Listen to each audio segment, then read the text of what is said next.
Hi friends! So we've been talking a lot about magnets and magnetic fields and the forces and properties of magnets over the last few weeks. And for this last assignment, I'd like to focus a little bit on static electricity. Um, the name of our unit is magnetic and electrical forces. So those two kind of go hand in hand in a lot of ways. Um, Both of those powers or forces, magnetic forces and electrical forces, can have positive and negative charges. They can attract to each other or they can be repulsive or repel each other. So I'm going to read you a little excerpt from one of our books from school, a Scott Forsman book. And this is the section that's about static electricity. So um, I'm going to slide over so that you can see this as I read. So it says charged particles can move from one object to another. When the positive and negative particles do not balance, it's called static electricity. So if we're talking about something being static, it means it's staying still. There's no motion. The word static means not moving. When we talk about static electricity, we usually talk about one thing with a positive charge and one thing with a negative charge.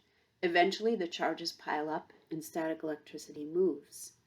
So if you think of the charges positive and negative, and think about our magnets with north and south poles, how they're opposite, it's the same type of thing with electricity. Lightning is also a kind of static electricity. Charged particles move between atoms in storm clouds. Positive particles usually pile up near the top of the clouds. Negative particles pile up near the bottom. This builds up static electricity. This energy is released as lightning. So we can see that in that picture, that release of that energy comes out as the lightning. So these are some things that you can try at home. So charged objects. The movement of charged particles can be predicted. An object with a positive charge will be attracted to or pulled toward an object with a negative charge. This attraction is an electrical force. So just as we had magnets with opposite poles, north and south, we know that they attract to each other. It's the same way with electricity, but we're talking about positive and negative charges. Think about why a balloon sticks to the wall after you rub it in your hair. When you rub the balloon, it might pick up some negative particles. Then the negative charge on the balloon is attracted to the positive charges on the wall. So the balloon sticks. Eventually, the balloon loses the charge and drops to the ground. So just as we were able to create a temporary magnet, this is a temporary charge of the balloon. So you've probably tried this before where you rub that balloon in your hair. And I have a couple of balloons here. So if I rub this balloon in my hair, one, it's creating that static electricity and my hair is clinging to that balloon. So the balloon is taking on some of the charges from my hair. But if I were going to stick it to me, and it may not do it because of my shirt, I could get that balloon to stick to me by the balloon's charge that it created through rubbing it in my hair. It would connect to the opposite charges on my shirt or on the wall or wherever you place the balloon. So balloons that have the same charge repel each other, just like our magnets. When our magnets have the same poles, both north poles or both south poles, they push away or repel each other. That same thing can happen with balloons. And you can try this at home too. If you have two balloons and rub them both in your hair and then try to stick them together, they're going to push away from each other because they have the same charges. And we know when they have the same that they're going to repel, just as a magnet would.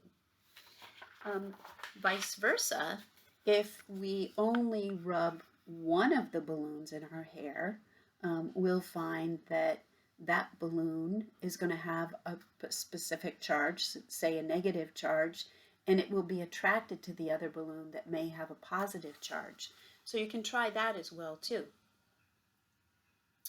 Let me just see if I want to read any more about this. Um,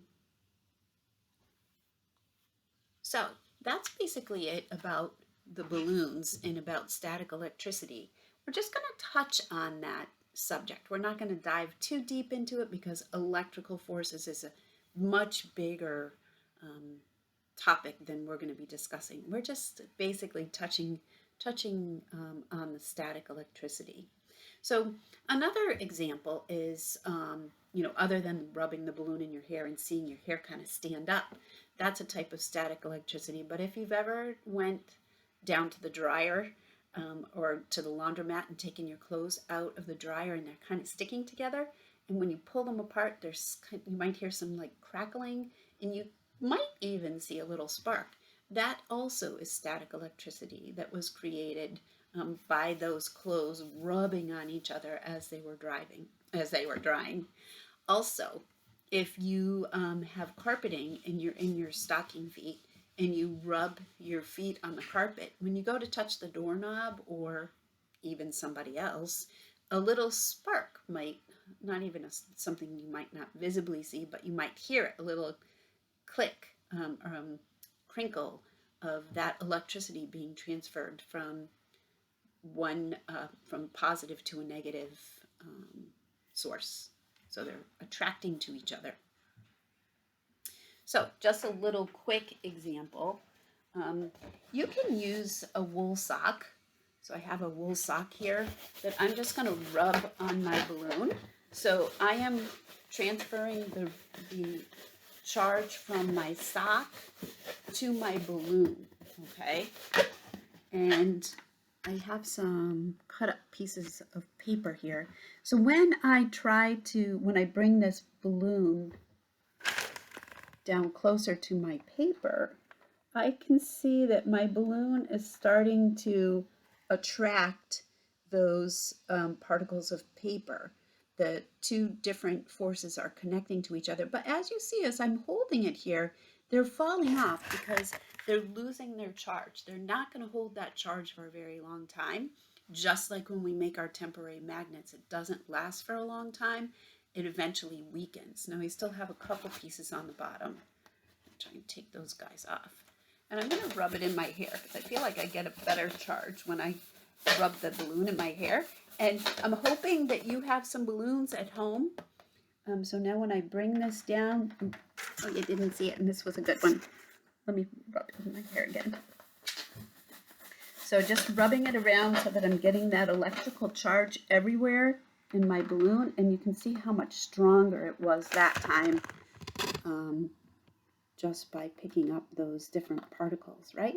And whoop, oh my, it's kind of bouncing all around. So it's looking for the part that has the most charge that's opposite of what the papers are holding. Now, I don't necessarily know if it's positive or negative on the papers or on the balloon, but I do know that by them attracting that they are opposite. Let me tilt this back up so that you can see all those little pieces just kind of clinging onto my balloon. So this too is a little activity that you can try at home to see how that static electricity works. Very similar to a magnet, right? So part of, we have some different things on our assignments for this week, but there's a quick video on Discovery Ed, and then there's something new. They're called Microsoft Forms, and there will be a link included on the assignment. You'll just click on it, and it'll bring you to something. It's kind of a cool thing I just learned. And one of them is an exploration. So for the exploration, you're going to need a balloon that's inflated, a plate, and then a 1/4 teaspoon of salt and a 1/4 teaspoon of pepper. Now I've already put them onto my plate. It's not very much. And so to carry out this exploration, I want you to use what I've just talked about, what you kind of know about static electricity, to see if you can possibly separate those granules of salt and pepper that are on the plate using static electricity. So when you do that, there is a space for you to answer two questions. Well, one of them is a question. One of them is, what is your procedure, or what is your plan to separate those salt and pepper particles? And the second part is, describe what happens when you actually do the exploration. So just a little hint, just as I did with the little pieces of confetti paper, that's something that you're going to be trying to do with that salt and pepper. See what happens. Be curious about it. And then type in your findings. You can do it in a bullet form, and so you're just making a list of what you found. That's fine with me. The other assignment is also on a form, and that is a multiple choice and true and false quiz about different things that we've been talking about, mainly about magnets and some a little bit about static electricity. So stay curious, and next time you do that laundry for your mom or your grandma, check out that static electricity that's created during that drying phase. And I will talk to you later. Bye-bye.